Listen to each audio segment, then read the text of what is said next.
Samsung A30, এটা হচ্ছে mobile casing, কেসিংয়ের হচ্ছে ফ্রন্ট পার্ট। এটা হচ্ছে কিপ্যাড, এটা হচ্ছে কিপ্যাড। এটা হচ্ছে হাউজিং, যেটা মোবাইলের মাঝের অংশ, মাঝখানে অংশ থাকে, হ্যাঁ, এটা মাঝের পিছের অংশ। এটা হচ্ছে এন্টিনা আউটডোর, এই স্টিলের বডিটা এন্টিনা আউটডোর। এখানের ভিতরে আমরা মাদারবোর্ড বসাই। এখানে যেটা দেখতে পাচ্ছি এটা হচ্ছে এলইডি, এখানে এলইডি থাকবে। আর মাঝখানে যেটা সেটা হচ্ছে স্পিকার, এই স্পিকারের সংযোগ থাকবে। এটা হচ্ছে মোবাইল কেসিংয়ের ব্যাক পার্ট, পিছনের অংশ। এটা হচ্ছে ব্যাটারি, স্যামসং একটা ব্যাটারিটা হচ্ছে লিথিয়াম আয়ন ব্যাটারি।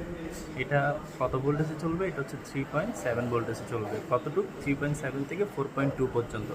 এই ব্যাটারিটার নাম হচ্ছে লিথিয়াম আয়ন ব্যাটারি। এটা যদি আমি ভোল্টেজ পরিমাপ করতে চাই, প্লাস মাইনাসে আমি ভোল্টেজ পরিমাপ করতে পারবো, ডিসি ভোল্টে পরিমাপ করতে হবে আমার।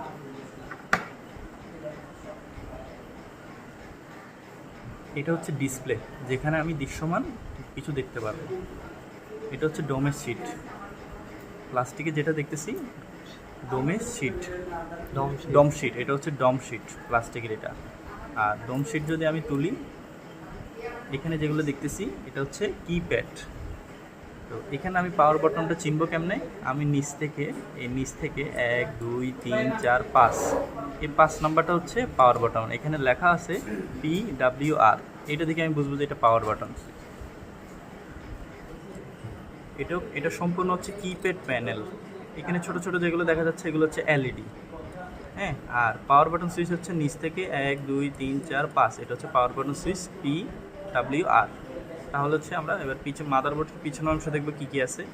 এটা হচ্ছে সিসি চার্জার কানেক্টর, এটা হচ্ছে মাউথ স্পিকার, এটা হচ্ছে ব্যাটারি কানেক্টর, এটা হচ্ছে অ্যান্টেনা, হেডফোন জ্যাক, এটা হচ্ছে জিএসএম, যেখানে অ্যান্টেনা বসবে।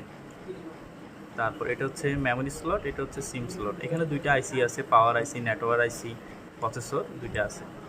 এই হচ্ছে প্রতিটা মোবাইল কম্পোনেন্টের নাম। ভিডিওটি কেমন লেগেছে অবশ্যই আপনার মতামত জানাবেন। অবশ্যই আপনি যদি ফেসবুক থেকে দেখেন একটা লাইক কমেন্ট করবেন, যদি ভিডিওটি ইউটিউব থেকে দেখে থাকেন অবশ্যই সাবস্ক্রাইব করবেন। ধন্যবাদ।